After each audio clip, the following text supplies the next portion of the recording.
All right, good morning. This is video 2 of doing the venison snack sticks. This is the sausage stuffer I'm going to be using. It's a Weston 15-pound sausage stuffer. Do I recommend it? Probably not. I think there's better out there.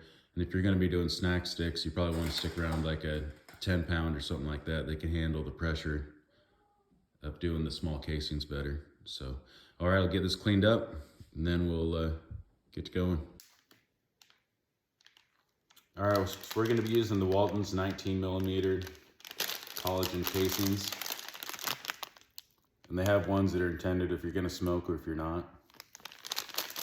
So the 19mm, they're your standard snack stick size. They're probably the most difficult if you're going to make sausage. The larger the sausage, the easier it is to stuff. So I'll go ahead and get this put together. Seasoned yesterday, put the cure in, and then also added the cheese too. I'm gonna go ahead and put this into the sausage stuffing tube.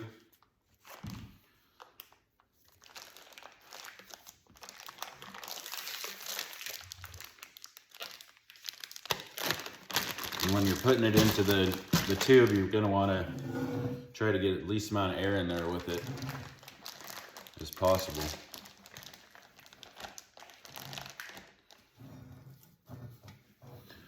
So you're gonna want to pack it down there at the bottom.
All right, so there we got it pretty much filled up.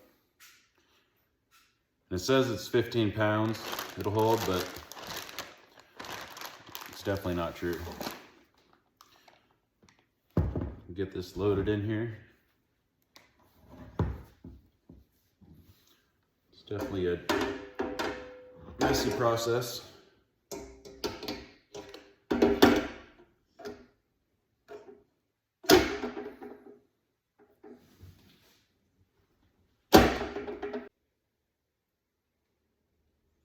All right, I like to do mine, just let it kind of lay into the sink as I do it. So you got your stuffing tube on there, or your casing. And then you just crank it out slowly. And this one has 2 different gears on it. You want to go the lower gear because when you're doing snack sticks, it takes a lot of pressure to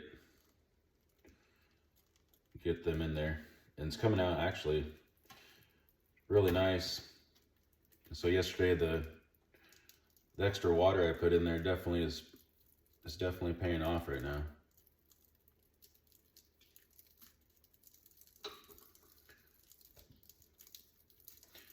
You don't want to have your casing filled too full. You want just a little bit of crinkle in it.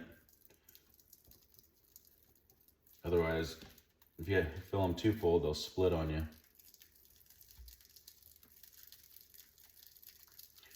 This will definitely be a nice job for 2 people.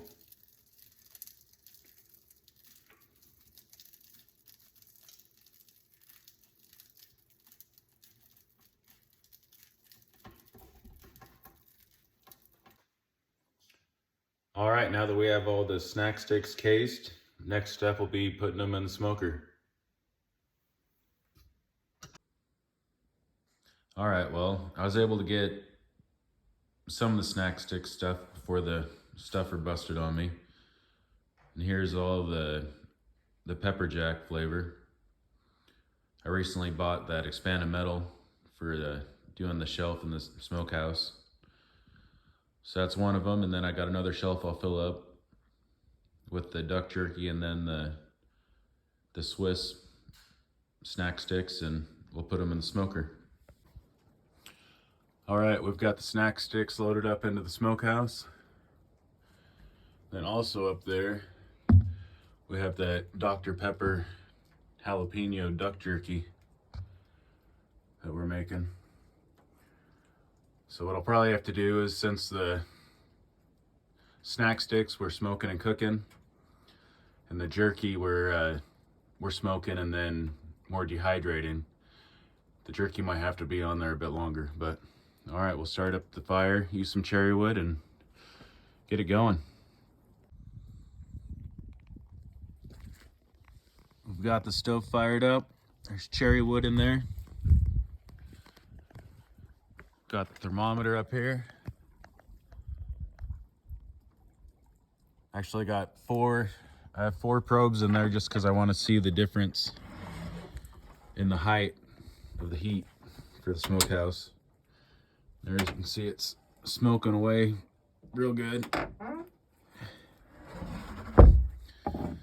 One recommendation I've learned so far with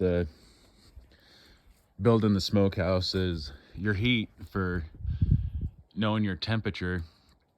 That if you have all your meat at the same height, it's a lot easier to regulate and know what your temperature is in your smokehouse. So if you build a tall, skinny one, it's going to be a lot harder to have the same heat throughout your smokehouse if you had a short, wide one. But all right, well, we're going to let this smoke away, and hopefully it turns out good. All right, come out, check the fire, see how it's doing, and check on the smoker. I got everything on a little bit late, so I'm having to smoke it into the night. But I just want to show you on this really quick the temperature, the difference in just a foot or two in that smoker. Like that 141, that's the very top rack, and 133, that's just below it. That's only probably, I don't know, probably 8 inches below it. And then the 104 is down about to the bottom of the smoker there. But you can just see how much difference temperature there is if you're trying to cook something throughout that entire smoker. It'd be hard to regulate the heat. That's why it's nice having it on one rack at the same height.